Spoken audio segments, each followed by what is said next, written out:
This is the Lone Crater YouTube. We hope this video helps.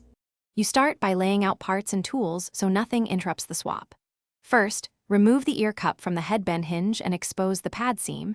Use a small flat tool to lift the outer lip gently. Work slowly so the retaining ring isn't bent. Once the lip peels, run your finger around to free clips. Make sure you remember which side faces out.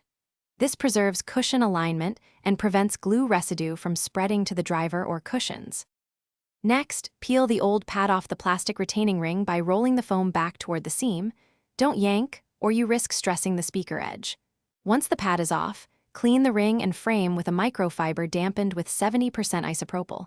Remove gunk, but don't soak the driver. Inspect the clips and foam ring for cracks. Replace any damaged parts now so the new pad seats flush. Make sure the ring is fully dry before installing. To finish, align the new pad seam with your reference mark and start tucking the lip over the retaining ring at one point, then work your way around. Stretch gently and press in 3 passes so clips engage evenly. Uneven pressure creates wrinkles or gaps. Once seated, snap the ear cup back to the headband and test audio and comfort at moderate volume. If you hear buzzing or see loose edges, reseat the pad and recheck clips. Most problems are uneven seating, not hardware failure. Thanks for watching.